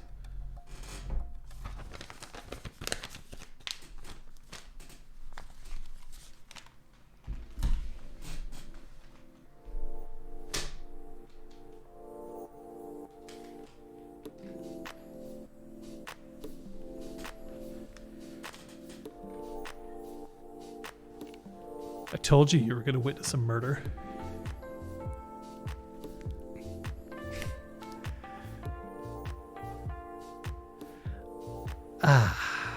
Feels better. Hate mosquitoes. Here's a bad TTRPG idea: playing in a game that has any of the aforementioned bad RPGs in them if you don't want to. Yeah, playing in any game that you don't want to play in is a bad idea. Don't do it. Kind waiters get bigger tips usually for those countries that still pay minimum wage to wait staff and have to supplement their income through tips. So according to certain economist studies, and here's the sad thing, and we'll inject some small politics in it, typically your tips are not nearly as related to your performance or your likability as much as it is related to your attractiveness. The people who get the biggest tips are typically the ones who are considered the most conventionally attractive.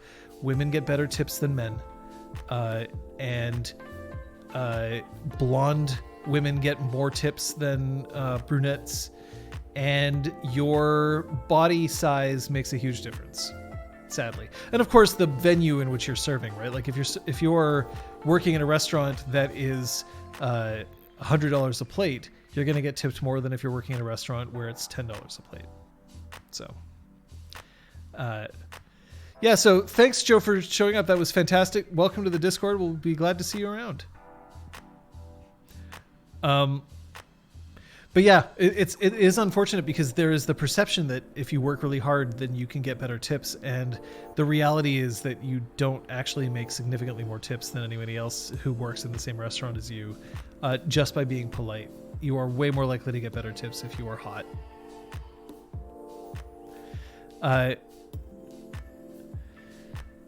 Yeah, tipping is horrible, and we shouldn't have it, in much the same way that, like, I don't get tipped for my work, but I still do my job because I want to do my job well, and I think the same would be true of servers. So running 5 games is too much for me, even if I wasn't working full time. Ugh, 5 games, dude. Changeling the Dreaming, hey, gotta love it. Gotta love it. I could run 5 games if that was like my full-time job. Just because I always forget when I visit Tim Country. Yep. Completely. And hell, even if you are in a tip country, who do you tip and who do you not tip, and how much do you tip and what is appropriate? It is rough. It is a rough situation to be in. Does anybody else have any other crazy, bad, worst RPG ideas that they want to pitch? Here's one. Don't play Fatal. Fatal as a game is the only good reason why it exists. Well, not the... one of the only good reasons why it exists is so that we have a point of reference to see how bad things can get. I mean, this is a place that has damage charts that involve things like what quadrant of what testicle you get shot in, and what that entails for you.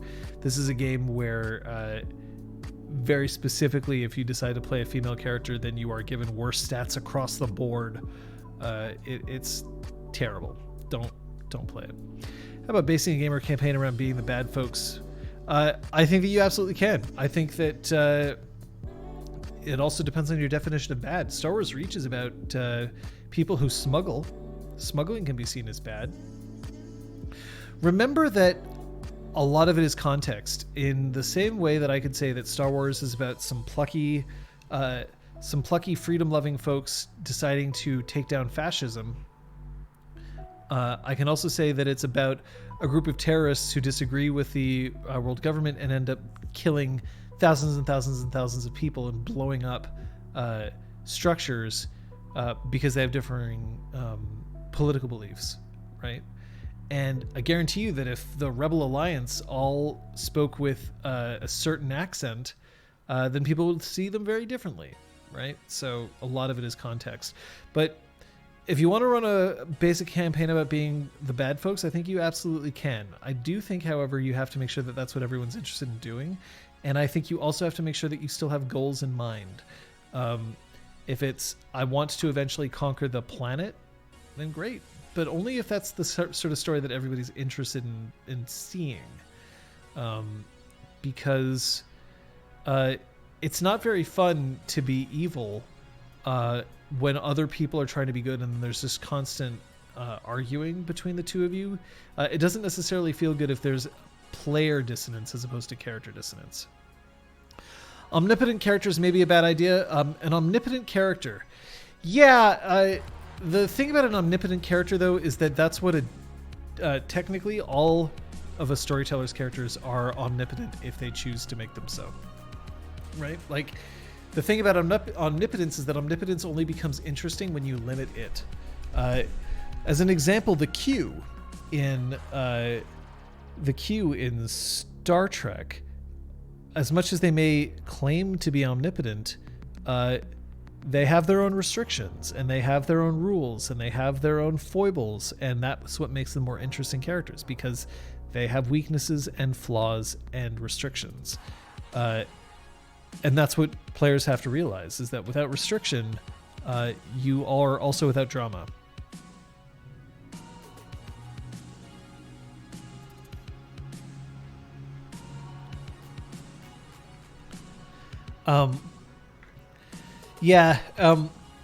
If you have a group there where everybody just wants to be selfish and evil, that often doesn't work out very well, because then it just kind of turns into like a giggling of tee-hee, what can I do to be miserable to people? And if you're going to do that, play Paranoia, where at least you're allowed to be miserable to somebody because you instantly get to come back, and it doesn't have long-lasting consequences or stakes along those lines.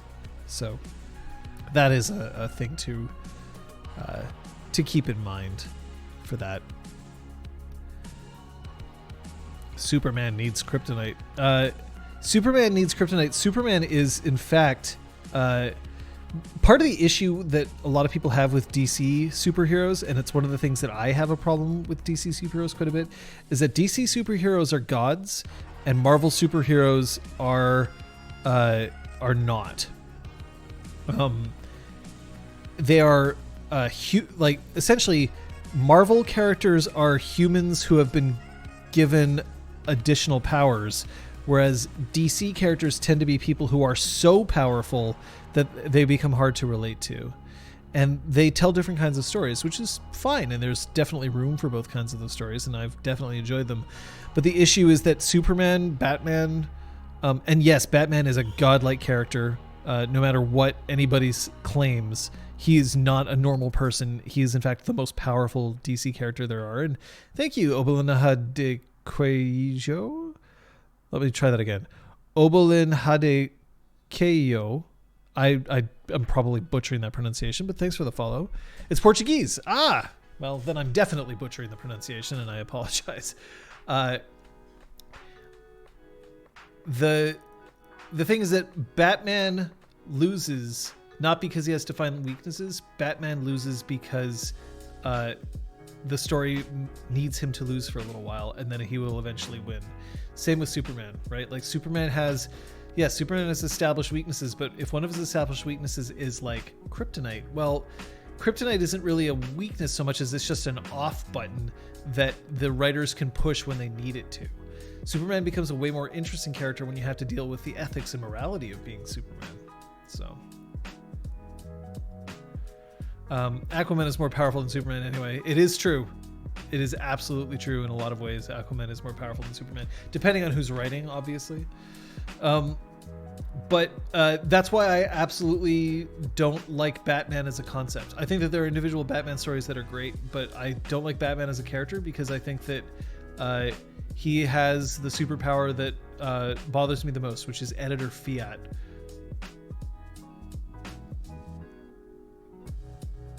So, yeah, hot take there. But it's a hot take that is well known by me. Also, Batman is just a bad cop. Batman is what everybody complains about what cops do. Things like excessive violence, not going to standard procedure, not following the rule of law, taking the law into your own hands to fight evil. People complain when cops do it, but they don't complain when Batman does it. And Batman literally a lot of the time is just like, I'm going to go out and kick the shit out of somebody because I want to clean up Gotham. And then people are like, yes, but that's the story of Batman, that Batman is like a tortured soul and he's creating the very problems that he's trying to prevent and stuff like that. And I'm like, I don't find that compelling because he's actually just a fantasy for boys. And he also was not created that way. So anyway. Yeah, there are versions of these characters that aren't, and there are stories that are absolutely good. Like, look, there are some Batman stories that are quite interesting. And I'm not saying that like Batman as a character is irredeemably bad. I'm just saying that overall, I don't think Batman's a terribly interesting character, and I think a lot of people misunderstand him. And anybody who comes at me and says the reason why Batman's cool is because he has no powers, you're deluding yourself. He has tons of powers. Tons of powers. Gotta go. Happy is bugging me. Go bug him back, Artemis. Batman is an orphan and that's his license to kick ass. If being an orphan is all you need for a license to kick ass, then we're all in trouble. Or at the very least, I'm in trouble. Batman doesn't kill, but near-death injury and a lifetime of disability. That's cool, I guess. Yeah. I had a concept where there was one player who was the hero. Thanks, RPGamerus, I'm going to say is how I would pronounce that. I hope that I'm correct. Bataloo says, I had a concept where there was one player who was the hero and every other player acted as a DPC, being a fragmented part of their personality. The main player didn't know they started the game in an insane asylum. I've shied away because it might be a red card issue, even though my player group has been together for 20 years. I think you'd have to ask. I think that you'd have to spill the secret. And I think that you could potentially still do it. I would just also warn you that the idea of fragmented personalities is a tricky subject, and it's definitely not something that I would publicize a whole lot. It might be an interesting activity to play out, but mental illness is very complicated and very serious, and so therefore it's the kind of thing that you got to play with carefully. Yep, you can beat up strangers now, Zenrobo. Zesty Artist said it was true. No, you didn't say nothing about capes. You said that being the orphan is the license to kick ass, so that's it. Nailed the pronunciation on the first try. Hey, well, I'm glad to hear that. Thank you, and welcome to RPGClinic. We're talking about really bad RPG ideas and seeing if we can make them work, or seeing why they wouldn't work in the first place. We do own a cape. We do own a cape. That's very true. So yeah, proceed carefully. I would say that I know that a large part of the cool part of that Bataloos is the idea that that it's a surprise. But I would say that sometimes even without that surprise, it can be really compelling as well. You can also look into Wraith as an example of a game where players have to play each other's shadows. But for instance, I when I was running Changeling, and I had Scott who wanted to play a character with amnesia, I told him that I was going to make him suffer for it, and I told him that I was taking away his agency in a lot of ways in order to make the amnesia appropriate for him. And he said okay, and he dealt with it like a champion, and it worked out well. But that's also because amnesia is, I'll be honest with you, largely a made-up mental condition. I mean, it is possible, it can happen. There are issues with memory that people can suffer, but amnesia as the way that we understand it from like popular culture and stuff like that just doesn't exist the way that we think it does. Yeah, you're Batman minus money. Batman minus money and minus award. I mean, just watch the games I played with Liz. Hashtag greatest detective. Hashtag only check the walkthrough half the time. Yep. Everyone is John is a comedy RPG about fragmented personality. That's absolutely true. I'm not saying that it isn't something that you can't play. I'm just saying that like also playing a game that's set in an insane asylum is rough, because insane asylums are also, you know, we've kind of realized how horrible they are. So it is something that we have to sort of put up with. There are times where you don't want to be spoiled for an answer, and there are times where a walkthrough is actually what keeps you playing the game. So That's why I really love accessibility options in video games these days. Things like, this is not how the game is meant to be played, but you can totally turn this on if you have to. Celeste did a wonderful job with that. You could slow down time. You could give yourself assists. You could make the game easier. And the game informs you that this was not how it was intended to be played, but it also would rather that you play the game with accessibility than not. The other thing is that there's some people who simply couldn't play the game the way that it was meant to be played. Physical disabilities might make it impossible for you to have the reaction time that you'd require, for instance. But why should that mean that you don't get to enjoy the game? So, what about an RPG that is about a DM answering RPG questions in chat? I mean, you could. I wonder where the game was in that. What's the fantasy? What's the goal? What is going to make people feel better about this game once they've played it? I played a character with multiple personalities once. It was a bad idea, mostly due to not understanding it back then that well, and also because other players at the table thought I was just being stupid at times. It could work, but it's just not a character flavor of the month. Yeah. I mean, I've played characters that have had various kind of strange things like that. Like I had a character who would go into like a fugue state, and then I misunderstood what a fugue state was, and I also developed a different personality for that character at the time. And you know, like the thing is that a lot of these things are just mostly Hollywood tropes and not really mental illness, as it were. So it's tough. But a lot of that is also just ends up being edgelord cringy stuff, right? The idea that mental illness is an excuse to be a horrible person when you want to be. Or like, I want to play a character who is morally upright, but then every once in a while I just want to kill things. And I can blame it on mental illness. Is unfortunately kind of common, and it's sort of too bad.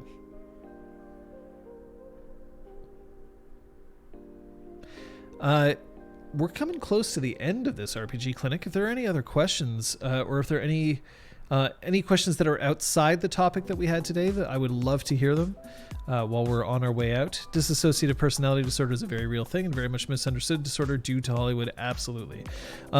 It's also kind of like the idea that like, oh, schizophrenia is multiple personality disorder, and no, it's not. Multiple personality disorder is something entirely different, and it is also much, much, much rarer than people think that it is. Renegade Scion game tonight. I'm proud of you. You don't need my pride, and you don't need my validation, but you have it anyway.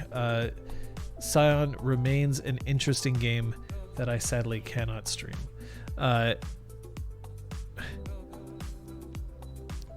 It's happening right now. Are the worst ideas usually cliche? How about playing a new adventurer whose parents weren't killed by orcs? I like to tell people that cliche are like training wheels on bikes. They can be invaluable to get you interested in biking, but the more that you rely on your training wheels, the less you're actually going to be able to really get into biking past a certain point. When you learn how to let go of cliches, that's when you can really start exploring. And then you can learn to pull them back if you want to, because now you know how to use them appropriately or not. But cliches exist for a reason, and they aren't always bad. But there are times where I'm just like, okay, like what you said, like, yep, if every single time that you play a character, it's you have no earthly attachments because that's how you think protagonists need to start out. Ugh. Bad idea for any player thinking that mistakes are bad. Everyone fails. Everyone makes mistakes. Learn, advance, be better. Absolutely, that's true. It's okay if your brain is full of fluff and nonsense weirdness. It's also almost midnight where you are, if I remember correctly. Wish I tuned in early to hear all of these bad RPG ideas. Well, you know, the VOD is going to go up. So if you go to our YouTube channel, and in fact, for the people who are here, subscribing to our YouTube channel will really help us out. We need to reach 100 followers so that we can get our URL properly. So if you do that, you'll be able to find that. You'll find other RPG clinics, and you'll find the VODs for our games. But we have RPG Clinic here. Tentatively, the time is between 5 and 7 Eastern time on Thursdays, and then the game happens at 6 Eastern time on Sundays. So it is, 14 away. Yeah, if we get 14 subscribers, we can get our URL, which we would absolutely love to have. So we'll see.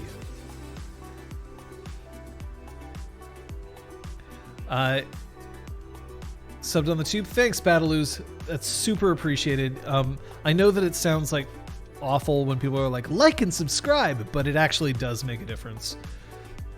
Honestly, the best video game that did mental disorder really well was Hellblade: Senua's Sacrifice. Main character is bipolar, suffers from psychosis and auditory hallucinations, and so much more. They did the research, showed the game to people suffering from bipolar disorder before releasing it to make sure they did it right. Yeah, Hellblade really did a good job. I mean, that game is a rough row to hoe, but thanks, RP Gamers. I appreciate it. That is very, very helpful for us. See, the thing is, we've been actually doing this for quite some time now. However, we only just shifted everything to RPGClinic as a brand name, so we kind of have to build up from the bottom. So that's